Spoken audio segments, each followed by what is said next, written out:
Hello, welcome to Americrete. Today we're going to be talking about some of the decking systems that we feature here. There's just a general kind of quick overview of some of the cements that we'll be using, some of the acrylic additives, and some of the stains that we'll be having. These are some of the things that you'll see Scott using to mix up to show some of the products that we have today.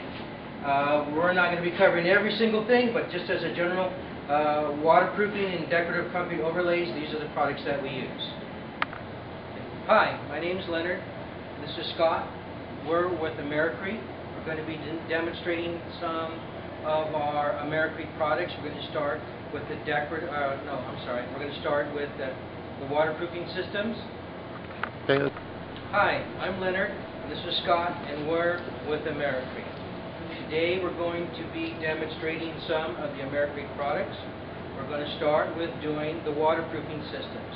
On the waterproofing systems, the first one we're going to be featuring today is the A9000. The A9000 is in what's called an ICC 1-hour fire rated system for plywood decks. On this one, we have a little deck that we're showing that in each of the steps along the way, we're going to be able to show you with the steps and do them as we go. The first one is the plywood system. The plywood system in the A9000 has to be 5/8" plywood, nothing less. It has to have all the other ICC rated systems with 16" joist on center and so forth. The 5/8, it can be OSB. It needs to be plywood, just so you know. I know OSB is used in the industry a lot, but it has to be plywood. On the plywood, you want to have at least 1/4 inch per foot slope, nothing less. That's code. On that, you also want to make sure that you use galvanized flashing that is bonderized. Galvanized flashing is okay, but you'll have to etch it in order for the materials to adhere to it well. On the flashing, we use a 4x4 where the deck meets the wall, and we also have a 4x2 on the outside perimeter. On the flashing, you want to nail down about 6 inches apart. It's nice to use the sawtooth pattern. It helps prevent a fish mouth in the flashing, so you get something that won't be sticking up. When you have the flashing, you also want to make sure that you overlap about every 4 inches, and all the overlaps should be caulked using a good urethane caulking. The flashing, when you nail it down, it can be stapled through with the lath. The next thing would be the lath itself. The lath is a 2.5 hot dipped galvanized metal lath. You can't use anything less. It can't be electric coat, it can't be zinc coat. It needs to be hot dipped, and it has to be 2.5. 2.5 means that every square yard weighs 2.5 pounds per square yard. That's the weight of the fabric. That's what needs to be done for this system. When you're laying the lath down, you want to overlap. You want to start at the bottom, and you want to overlap about 1.5 inches. So you have your first sheet, and all the metal lath, by the way, is cupping upward. You want it to have it cup upwards towards the deck. You want to overlap about 1.5 inches, so you're going to have a full sheet, full sheet, full sheet, and end with a half sheet at the end of your run. Then you start the next row up. You start with a full sheet, full sheet, full sheet. At the end of that run, probably be a half sheet, and so forth. You want to have a zigzag pattern as you come up on the deck. Okay, we're going to be talking about the lathing procedure now. We talked about how you lay it out, how you have the 1.5 inch overlap, and now we're going to be talking about the staples. The staples are a 26 gauge not bonderized, but a galvanized staple. You want to have 16 to 24 staples per square foot. You need to staple the heck out of it. You don't want to have any deflection of the lath coming up and down. Yeah, it needs to be down tight. We've started this. We've stapled most of this deck already because it's a loud, noisy procedure. Now Scott is going to show you how the stapling works.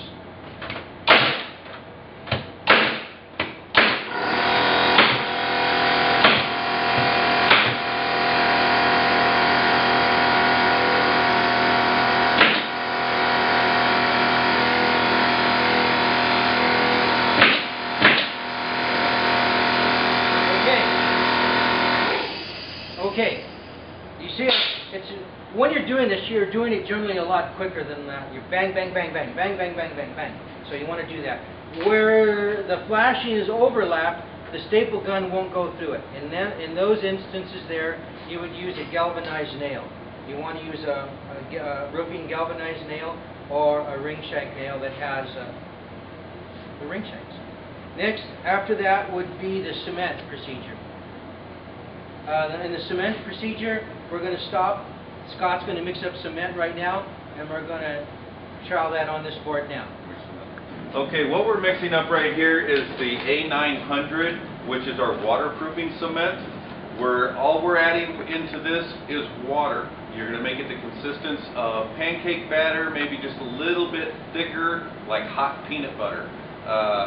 You can kind of mix it to your liking. Every contractor is a little bit different, but when you're going into the lab, you do want this just a little bit on the thicker side. You don't want it real runny. And you always put the water in the bucket first, then add the powder. Add the powder as you're mixing to get everything nice and mixed up. You're going to mix it until you don't see any more clumps in it, and it's a nice, smooth, creamy texture. So here we go.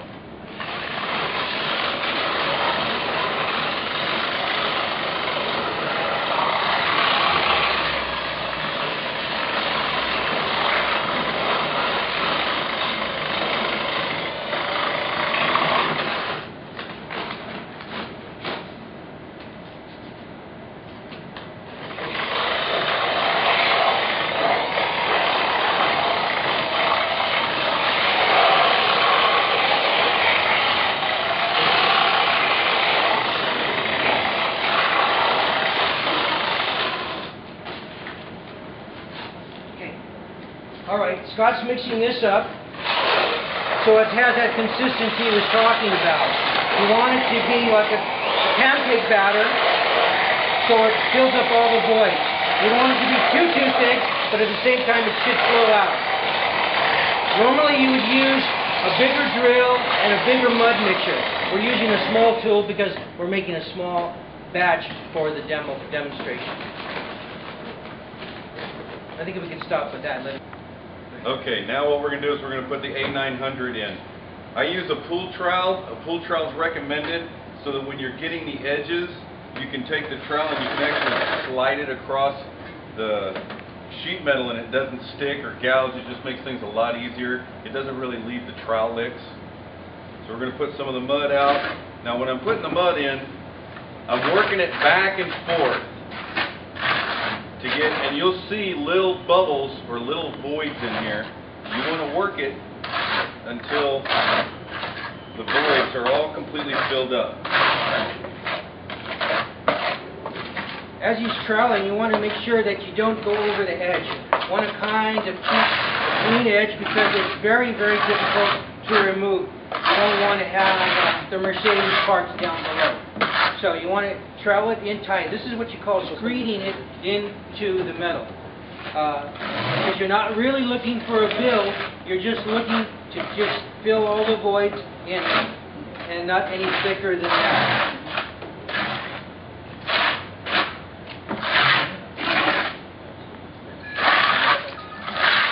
You want to not do this on a real hot day, or do it earlier in the morning, or just make sure you don't. If it gets to be 90 degrees or hotter, the cement will kick off on you pretty quick.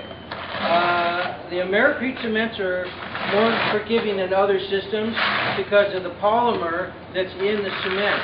So it's a little bit more workable and have a little bit more working time than other types of systems. But again, just screeding it tight into the lab and not much more than that. That would be what's called the base coat. The base coat is troweled into the metal lab.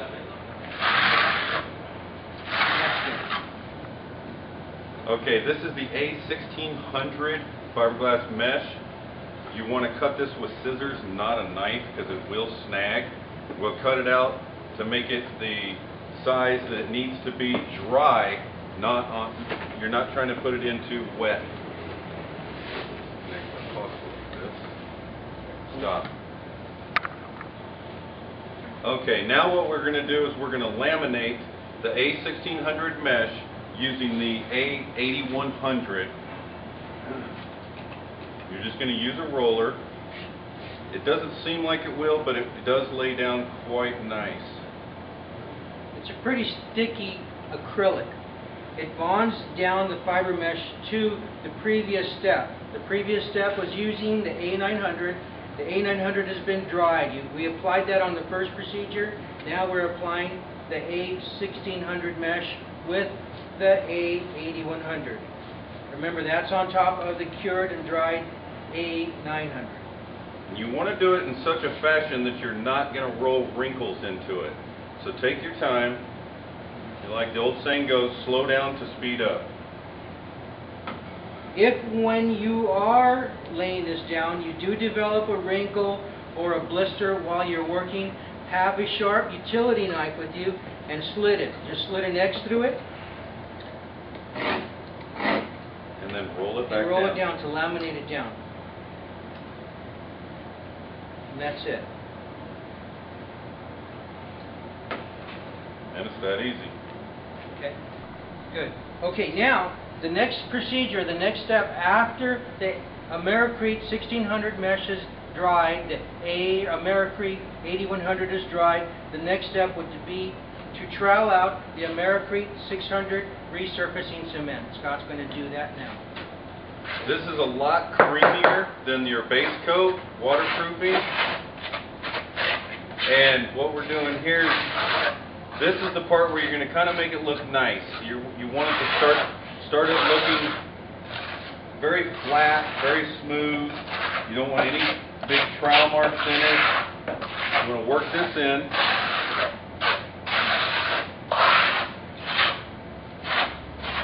This goes a long way, so you don't have to use very much. The Americrete A9000 waterproofing system utilizes 3 different cements. The A900 was the first cement we used. We saw that in the first procedure. The second procedure was the second cement was the A600, which is what we're doing now. That's a creamier, smoother cement, and that fills up all the voids of the laminated Americrete 1600. You can see how much finer and smoother this cement is versus the first one. Now we're starting to get into the decorative part of the Americrete system. Okay, now what we're going to do is we're going to spray the knockdown texture. We're going to use a drywall hopper. This one is by Marshalltown. It's very important on these type of guns. They make 2 different kinds. This one, inside, if you look inside the gun itself, the little shaft that goes in and out, it actually has a little black rubber boot over it that protects it from the mud. They have another kind that doesn't have that little boot on there, so you really don't want to go with the one that doesn't have the boot. The boot's going to protect it and keep the gun from jamming on you. This kind works real well. We've mixed up our Americrete 800 and with water, mixed it up to kind of almost a soupy pancake mix because you want it to flow a little bit. We're going to put this into our hopper. We're going to set our air at about 20 psi. Also on these guns you have a shutoff valve here that you can adjust the pressure on the fly as you're going. So maybe as the mud starts out real wet, turn the pressure down a little bit or up, whichever you prefer, and then you can adjust it on the fly but have your machine set at 20 psi. When you pull the trigger, you're going to pull the trigger all the way open, not part of the way, because that will affect how the texture comes out. You have different orifices on the gun. We like to go with the largest or the second to largest for spray knockdown. It just kind of goes a little bit quicker that way. When you're spraying, you want to use the gun, pull the trigger all the way, and go in a circular motion as you're going around. And don't watch your hands, watch where the texture is landing on the surface so that you get a nice lacy texture. You're going to kind of cover about 70 to 80% of the surface. You don't want 100%, obviously, because we want that texture. So We're going to pour the mud in here.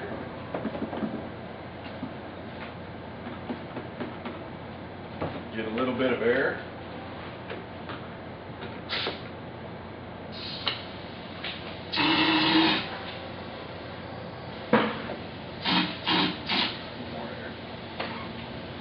We're going to turn the air up just a little bit.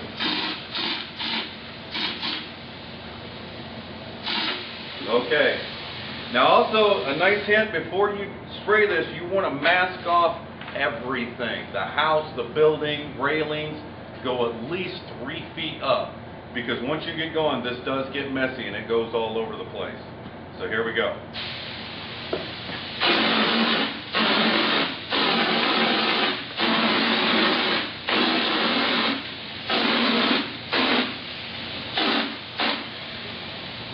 As you can see, it goes pretty fast.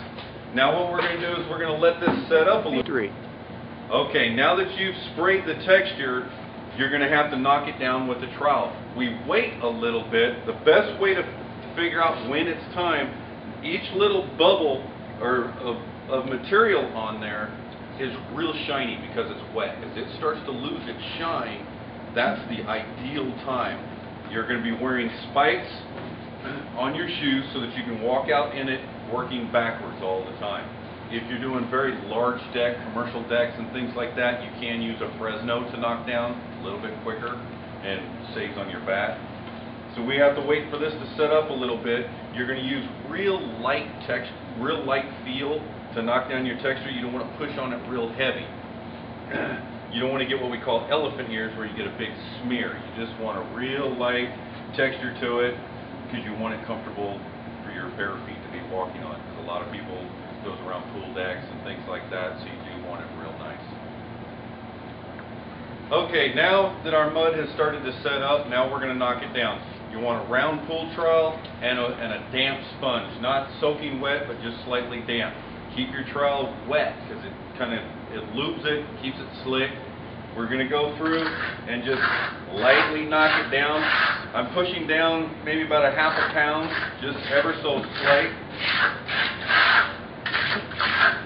Every now and then you're going to get buildup on your trowel. That's what the sponge is for. Just wipe it down. Using just the edge of the trowel.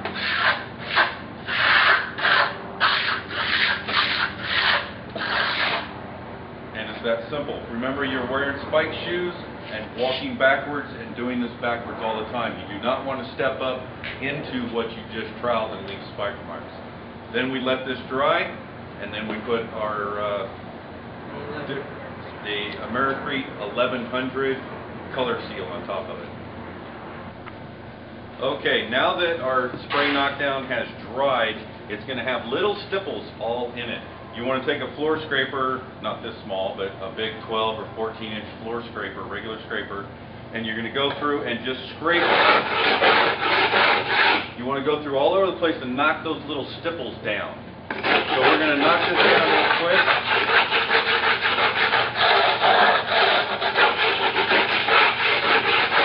And then you want to sweep it or blow it off with a leaf blower to get all that little garbage off. It's just little. Now what we're going to do is we're going to take our Americrete A1100. One of the benefits to using our 1100 color seal is it's a single component material. You don't have to mix A and Bs or anything like that. It's an acrylic. It's a very durable system sealer for foot traffic around pool decks, your patios, walkways, things like that. It goes down very similar to paint. You're going to put one coat on. You're going to wait until the following day to put the second coat on, because you want this good and dry before you put the second coat on. Make sure on your first go around that you're rolling north and south, east and west, and really get it worked into there, because you want to work it into the texture. You don't want to leave any voids or holidays in there.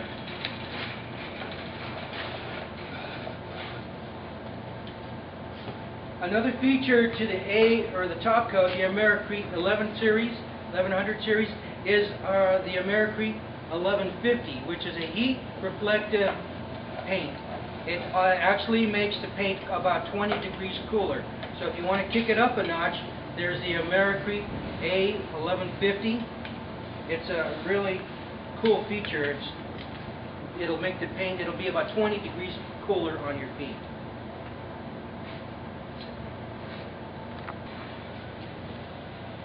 Okay, now that you've seen all the steps of the Americrete A9000 waterproofing system, I'm going to do a quick recap. Again, this is a system that has to go on plywood.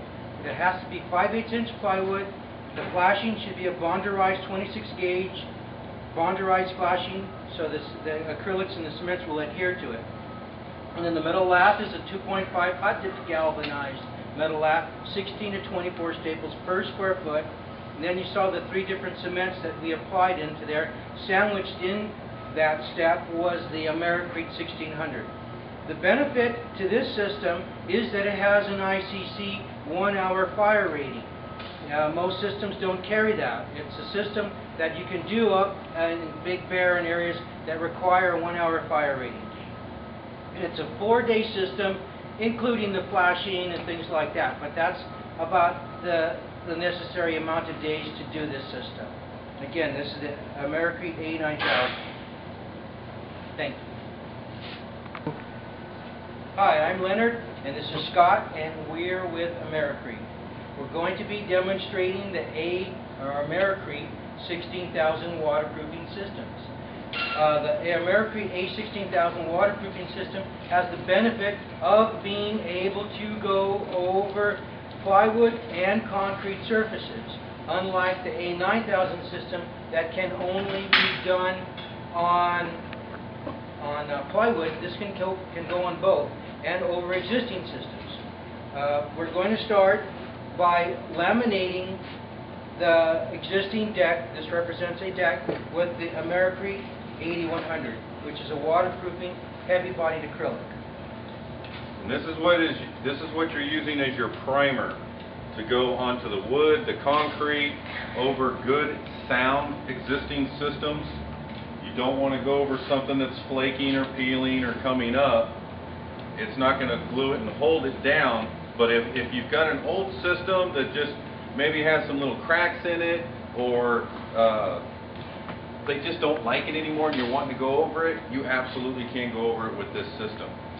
Prime it first. While the primer is still wet, we're going to take our Americrete 900 cement, we're going to mix it up, put it on here. Now this is going to get just a real thin, almost what we call scrape trowel, just using the edge of the trowel, real thin layer on it.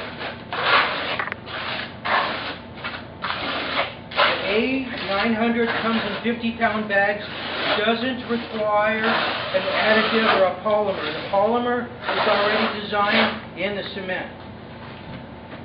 One 50-pound bag of the Americrete A900 will do about 80 to 90 square feet.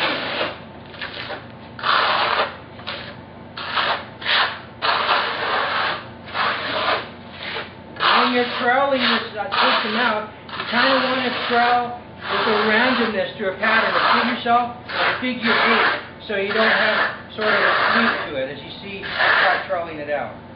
Now it is going to be a little rough, but that's okay. Just make sure that it's nice and flat. Rough is okay, flat is great. Just like that. That's the first step. And then we're going to let this dry. This needs to be completely dry before we move on to our next step. Okay, now that we've let our skim coat dry, which in the sun is going to be 20 to 30 minutes at about 80 degrees. In the shade it could be a couple of hours. All of your cements are always very temperature sensitive, so obviously the hotter it gets, the quicker they're going to dry, the cooler, the slower it's going to take. Next we're going to put down our Americrete 1625 fiber mesh, the heavy duty stuff. We're going to lay this down. We're going to laminate it with the 8100. Now, quick note on the cutting of the 1625 mesh. This can only be done with scissors. Don't try to cut it with a knife because you'll just snag it and it just makes it's a hassle. So just use scissors. So we're going to take the 8100. We're going to roll it down. I know it seems thin, but it's very, very sticky acrylic glue, and it will lay it down. When you're rolling this down, you want to pay very good attention to not getting wrinkles. Now, if you do get a little bubble or something like that, you can just take a knife, cut an X right where the bubble's at, and then roll it back down, and you'll alleviate that bubble and glue everything back down. That is the only time that it is okay to use your razor knife, because the majority of the netting is already glued down. When you're rolling out the fabric, try and do it not on a windy day.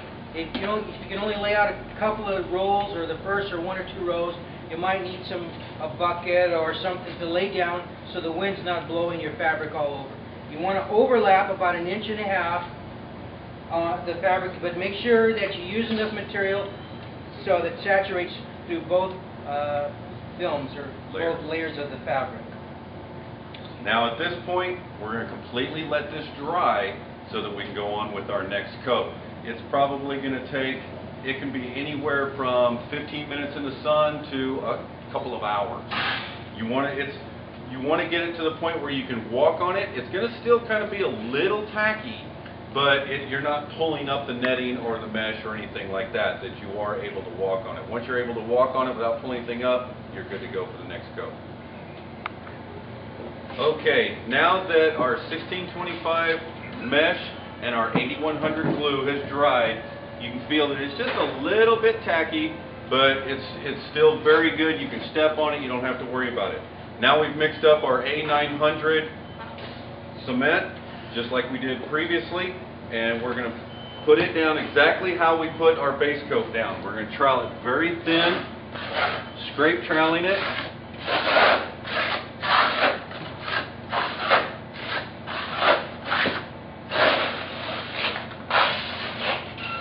This is just helping with the waterproofing system, because this cement is actually part of the waterproofing. It's not just the fiberglass. As he's troweling this out, you notice he's kind of giving a figure 8 pattern. It's not just a sweep, a sweep, a sweep. So you want to move and give yourself a figure 8 pattern to give it some randomness in the trowel marks. And you want to stretch it out, get it as tight as you can, as thin, but still making it look nice. This does take a little bit of practice.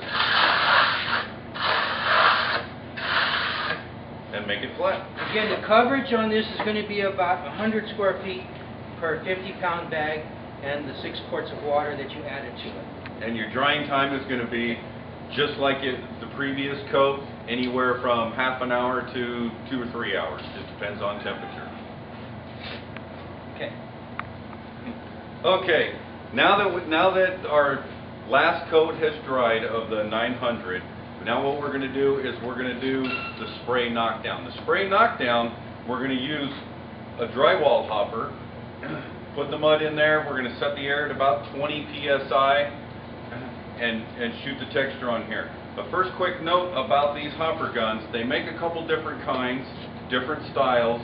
The most important one to get, and the best one, is if you look down into the gun itself, there's a shaft that goes in and out that when you pull the trigger, it pulls back to let the mud blow out. The good ones have a little rubber boot around that shaft protecting it from the aggregate in the mud. So those are the good ones to get. They do sell some other cheaper ones that don't have that boot on there. You don't want to use those because sand will get lodged in there. You'll go to pull the trigger and it gets stuck wide open. So get the better gun. We're going to hook our air up at 20 psi at the compressor. You also have a cutoff valve right here that you can also adjust the air with. When you're spraying, you're going to spray in a circular motion. When you go to pull the trigger, don't lightly pull the trigger, but pull it all the way back. You want that gun open all the way, because it will make a difference on your texture. As soon as you pull back, you're going to go in a circular motion, watching where the texture lands, and just keep going. You're always working backwards with this. So that being said, we're going to throw some mud in here.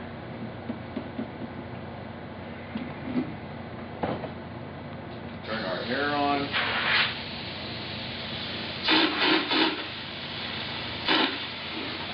And then we're going to go in a circular motion. As you can see, this goes very fast.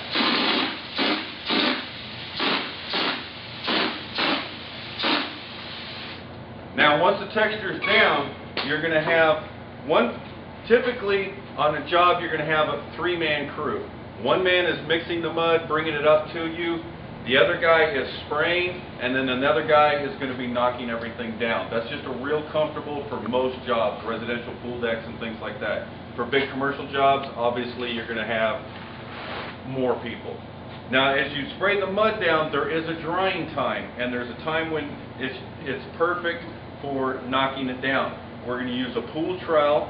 If you look at all the little blobs of mud, they're going to be real shiny when you first spray it on. The ideal time to knock this down is all of those little blobs start to turn dull and they lose that shine. That's ideal time to knock it down. One of the big benefits of using this kind of a texture is it's a very non-skid surface for around pools and things like that. The other thing is it's kind of the old cool deck kind of thing. It's a lot cooler to the touch when you walk on it with your bare feet, because your feet aren't touching 100% of the surface. This, along with all the other cements, does depend on temperature. If it's real hot, this is going to set up very, very quickly. If it's real cold, you might be waiting a little while to get it to knock down. Okay, now that this is starting to set up, we're going to use a pool trowel and a damp sponge. The damp sponge is to keep your trowel wet, the edges, keep it clean. You want a very clean trowel when you're doing this. Obviously, you're going to be wearing spikes walking around in it. Just don't walk in what you've already troweled if you can help it. You're going to start out by a very light touch. I'm just barely touching the surface and dragging it around to knock it down. We want to keep the edges of the trowel clean and the bottom side. This also keeps it lubed up so that it's easy to keep going. You're going to work yourself backwards, just knocking it down in a random pattern. Once you've knocked it all down, it's going to start to set up and dry quite quickly. If you're in direct sunlight and everything, about a half an hour. Now, that doesn't mean that you can jump right back on it and start scraping, because it is a cement. It takes long for it. The longer it sets, the harder it's going to get. So you want to wait at least a couple of hours or the next day to really get aggressively scrape on it. Once this is dry, we're going to take a scraper, a floor scraper, and scrape all the little bits of it that have been pulled up from the trowel. We'll scrape it, blow it off, sweep it with a broom, and then we're ready for the next coat. Okay, now that our texture is dry, what we're going to do is we're going to take our floor scraper, scrape the little bits off of it, sweep it off, and then we're going to use the Americrete A1100 color seal.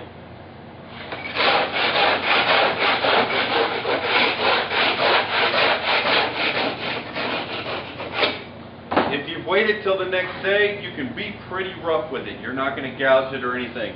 If you're doing it the same day, you want to be very careful. Be very, very light with the scraper, or you can actually gouge it and pull up texture.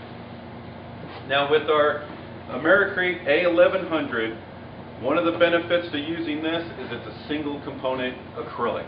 Very easy to use. Shake it up, drill mix it, and you can dip and roll just like regular paint.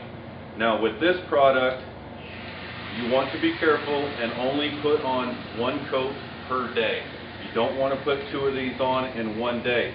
It needs to completely dry out, not completely cure out, but dry. So put on one coat, wait till the next day to put the second coat on. Now we also have an Americrete A1150. The difference between that is the 1150 uses IR pigments instead of the regular standard pigments, and what that means to you is that it reflects the heat from the sun, and you'll actually get a 20 to 30% reduction in the physical temperature of it. So something that is too hot to walk on with a regular paint, with our Americrete 1150, you can comfortably walk barefoot right on it, and it does make a very huge difference. When you're putting on the paint, be it 1100 or 1150, you want to go in both directions and really work it into the craters, because you don't want to have any holidays or any missing spots. So we're going to put the first coat on, let it dry, and then tomorrow come back and put our second coat. Drying time on this can be a couple of hours if you just need to walk out on it. Recoat is 12 hours. Good. Okay, a quick recap on the Americrete A16000 waterproofing system. You saw us do all the steps where we troweled the A900, the Americrete 900, on a deck that has a good profile, it has the correct pitch, the correct, again, can go on different kind of surfaces, concrete, wood, different systems. Those are the benefits that you want. The next step was the A900, then the next step after that was to laminate it down with the Americrete 1625 mesh, a second coat of the A900, the Americrete 900, and then the decorative finish was with the Americrete A800. The final step, we used the Americrete 1100 series, which is the acrylic top coat, and Scott had mentioned the benefits of also using the Americrete 1150, which is a heat reflective coating, makes it at about 20 degrees cooler on the hot foot. So this system is a versatile system to be able to be used on plywood, concrete decks, or over good existing systems. Again, the Americrete A16000. Hi, I'm Leonard, and this is Scott, and we're representing Americrete. We're going to be doing some waterproofing systems today. The one we're going to be showing or demonstrating now is the Americrete AFW 2000, which is an all-acrylic decking system. It's the benefit of this system, it doesn't require any kind of contractor equipment like an air compressor or a pneumatic staple gun or anything mechanical like that. It's all easily applied by the homeowner or the contractor who knows what the heck he's doing. This system is just simply all rolled out heavy-bodied acrylics. In this system, we utilize a fiberglass mat, but that's what this is. The first step is going to be to roll out the primer. I have to tell you that the decks need to be fairly smooth first. You don't want to go over a deck that's really bumpy or has crack repair and stuff like that. There is things you need to do to repair the deck first, and if the deck is rough, then you need to go over it with a cement first, like the A600 system, to have a nice smooth deck to work with. That way you have a good system. And they have to be very, very dry.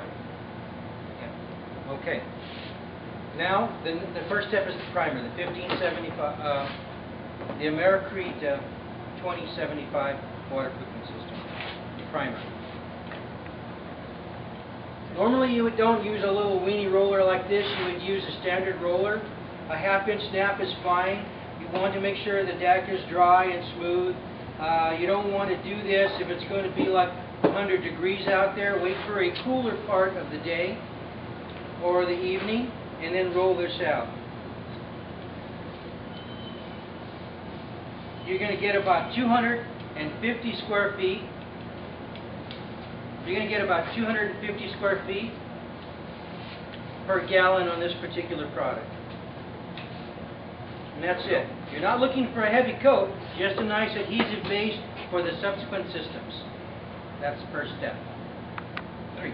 After the AFW primer is dry, then you lay out a 3/4 ounce chopped strand fiberglass mat. You want to roll that out. You don't want to overlap this particular fabric. You want to make sure that it butts up against each other. You lay that out on top of the dried primer. We already have a piece cut to put down. Normally the rolls come in 50 square feet, 100 square feet, and 1,000 square foot rolls. Scott is laminating this down with the AFW 2075. It's the base coat material. It's a product that laminates the fabric down. You don't want to put too much. You don't want to put too little.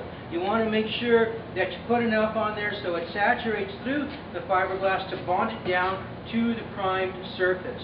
If you put on too much, you don't want it to puddle because it'll skin up on a hot day. It'll skin up and trap moisture in there, and that will create bubbles and blisters down the road. So make sure you put just enough. The coverage is 45 square feet per gallon to get a good bonded surface. After you have the material spread out with your regular paint roller, then you take what's called the aluminum roller, or the SFH20, the fancy name for this particular one. This helps push out the air bubbles and laminates it down tight to the deck. Doesn't sound like it's doing anything, but it makes a big difference in the way this gets bonded to the surface. If you look, it's hard to see in the video, but in person you'll see that the fiberglass actually lays down very, very flat while he's rolling it like this versus just with a roller. With a roller it's kind of fluffy. Okay. That's the first step. The first step is to laminate this down. That's why it's called the AFW, Americrete Fiberglass Waterproofing System. Good. We're on the third stage of a four-step process. We're about to do, after the Americrete 2076 is dried, you've laminated that down. It can be dried in a couple of hours if the weather is in your favor, like 80 degrees, or you might want to wait the following day. On the following day, then, you can roll out the texture coat, which is the Americrete 2076. The Americrete 2076 rolls on at about 90 square feet per gallon. You don't want to, again, build this up too thick, because if you build it up too thick, the sun will dry the top coat and you'll have moisture trapped underneath there and you'll get bubbles and blisters. So follow the coverage rate. Go ahead, Scott. Now what we're going to do here, you see that I've taken blue tape and wrapped it around the roller. We're switching it. What that's going to do, when I pull the blue tape off, it pulls all the little loose fuzz off the roller. So you want to keep your roller as clean as possible. You're going to take your material, pour a little bit out at a time. And the reason we use the carpet roller versus just a regular roller is it leaves a very consistent texture. Now you're going to roll this out just as if you were doing the paint or any of the other things, but try to keep it thin as you can, but still get 100% coverage. So you're going to make sure everything gets covered with the color, and then you can kind of just step back a little bit and roll out your texture so that everything looks nice and even. You don't want any big roller marks or anything like that. Once this is all done, then we're going to let it dry. What did you say? This roller cover provides a nice kind of stipple. It doesn't give it a real peaked kind of stipple. It kind of gives it a nice orange peel kind of finish. That's what you want. You don't want it to be real pointy, otherwise they'll kick off. So this roller cover here, we call it the P115 roller cover, gives it a nice orange peel finish. That's what you want. That's good. Good. This is the final step in a four-step process of the Americrete AFW waterproofing system. It's the acrylic top coat. The acrylic top coat comes in two different brands. One is the standard one component acrylic, and the other is the heat reflective Americrete A1150. We're using the Americrete A1100 on this particular one. The Americrete A1150 is heat reflective, and it will make it about 20 degrees cooler. The coverage on this particular product is about 125 square feet per gallon. Go ahead, Scott. And with this, we're just going to roll it out just like you would paint, making sure that you get nice, even coverage. You don't want any holidays, bald spots. You're going to put down 2 coats of this. You're going to put down one coat. The first coat, make sure that it is thoroughly dry before you put the second coat on. Typically that's done one coat per day. So we'll put down one coat, let it dry, come back the next day, put another coat on, and you're done. Very simple, single component material, and cleans up with water. Good. Okay, you've seen all 4 steps of the AFW Americrete waterproofing system, the AFW 2000. The benefit of this system is it can be easily done by the homeowner. It doesn't require any kind of a contractor type equipment. It can easily be done for your setting. You've seen all 4 steps. The primer step, the fiberglass laminated down by the base coat material, and then the final colored top coat. The colored top coat can be have in any color you want. It can be custom tinted, but there are 12 standard stock colors to choose from. But it can be tinted to match the fascia on your house or any kind of special, any coloring that you want. So again, that's the Americrete AFW 2000. And I just wanted to add that this is extremely economical system for any of your pedestrian areas, and easy to install. Right, not designed for vehicle traffic. Hi, I'm Leonard, this is Scott, and we're with Americrete. Today we're going to be talking about concrete overlays, decorative concrete overlays. We're not doing waterproofing systems, we're doing decorative concrete overlays. That means you're going to be working on existing concrete systems. You're not laying a new slab down, you're fixing old, ugly concrete to make it look better. That's the benefit of the Americrete overlay system. I'm going to start by showing you how to do tile patterns and stone strip patterns to simulate a flagstone and a tile pattern. We're going to start by using the stone strips.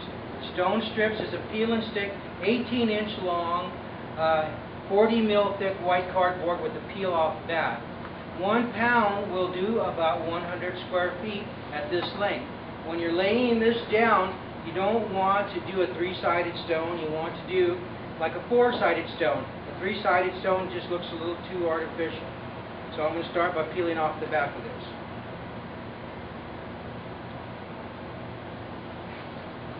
The back of this.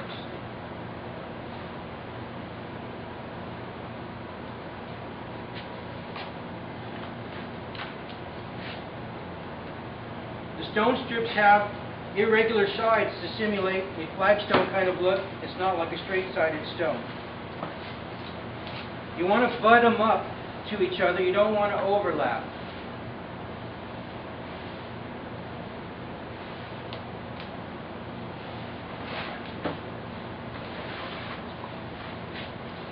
When you're laying this stuff out on the concrete should have a skim coat of the A600 on there first. You want to make sure the concrete's dry. You have a good profile to the concrete when you lay the skim coat of the A600 down. Profile means that you have a good tooth to the concrete. So that will give you something that the cement can overlay. Some overlays, if not done properly, will delaminate very easily, but not this system, if you follow the correct procedure. Now as he's laying this down, I'm just going to take a wallpaper seam roller and roll these and squish them down real good, because just like most tapes, it's pressure sensitive. So this puts a lot of point load on it, gets it in there real nice. Now as you can see, we kind of have a stone, an irregular grout joint, making it look a little bit more realistic. Now the next step is we're going to mix up our cement to trowel over this. Good. Another procedure for doing decorative patterns would be to use what's called the grout tape. The grout tape is a tape that's designed with heavy fibers in there. You cannot break it apart. It's very, very tough. But you can do 1/4 inch, 1/2 inch, and 3/4 inch taped out patterns to simulate a tile pattern. I'm going to demonstrate that using the 1/2 inch grout tape, and demonstrate that using with a 1/2 inch tile pattern.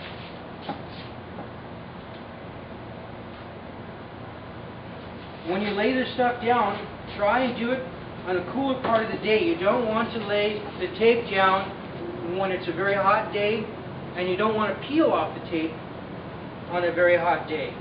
When you're laying the tape down, use the roller that Scott will show you in a minute. You don't want to do the two-step on there as you're stepping on it, because it puts too much pressure on there. Some of the adhesive will stay on there if you do it on a really hot day. And very important, don't leave the tape down overnight, because the glue will settle on there and then you'll be trying to clean up glue forever.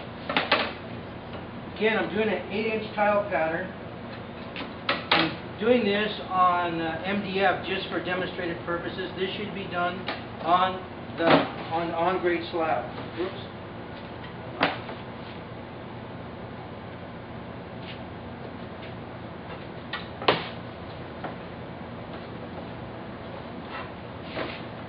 You need to have a good sharp razor knife when you're laying this stuff out, because the adhesive, or not the adhesive, but the strapping in there makes it very, very tough.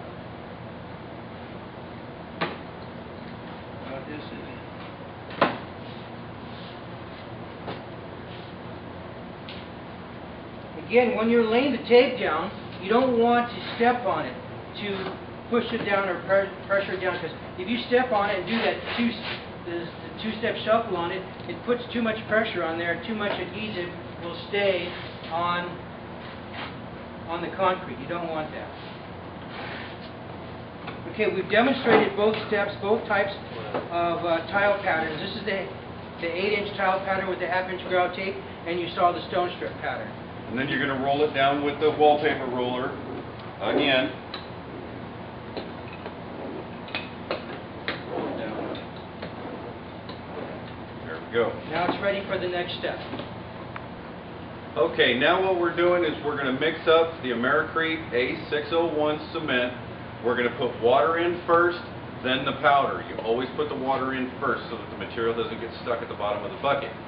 Now, when you're mixing, I'm just mixing up a small batch here for demonstration purposes, but when you're mixing up on the job, you're going to put 6 to 6.5 quarts of water and a 50-pound bag of cement into it. It works best if you put about 5 quarts in. Just pour most of it out of your measure bucket. Put your 50-pound bag of cement in there. Mix it up. This is going to make the mud real thick and easier to break up any little clumps that might be in there. And then after it becomes a creamy consistency, then add the remainder of your water. It's just a much easier, much quicker way to mix it up. You're going to want to use a 1/2-inch drill and a Jiffy mixer blade, not a paint stirrer blade. And put it in there. As you're putting the cement in, you're going to be spinning the drill at the same time as you're putting the cement in. Don't just dump the cement and then try to mix it up. So we're going to mix this up. And again, this is just a small little batch. You want to make it, if you're doing small little batches or just little stuff for repair, just put a little bit of water in, add some cement, and just do it to the consistency that you like. It's not an exact science. You don't have to be very, very precise on what you're doing. Just make it a nice consistency. Should be about the consistency of a pancake batter, right around in there. It's not a heavy mortar. It should be just pourable, so you can pour it out on your surface. Sometimes too, the temperature will command how much water you add to it. On a really hot day, it's going to be kicking off on you quicker, so use cold water to help slow down the working time. Now another thing you can do with it is you can intricately color the cement by using iron oxide pigments. When you're doing the iron oxide pigments, this is something that you want to be very exact with. You can use like a NyQuil cup, a shot glass, any kind of measuring device, measuring cups, measuring tablespoons, whatever you like. But the thing you need to do is be very, very precise with this. Whatever you do with your first bag, you need to do with the remainders of your bag. So you're going to add the color. You can put the color into the water if you already know what color you're doing. Mix it into the water so that you have colored water, and then introduce your bag.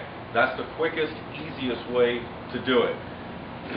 Since we're starting out, we're just doing a little bit here.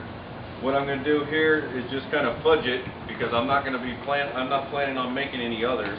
But if you're making sample boards and things like that, measure, write it down, preferably write it down on the back of your sample, so that 2 years from now, if you're looking at your sample, or you're showing the sample and somebody picks, hey, this is what I want, you can look on the back of the board and see what exactly you did. So we're going to mix the color in, and it takes a little bit. You have to really work it.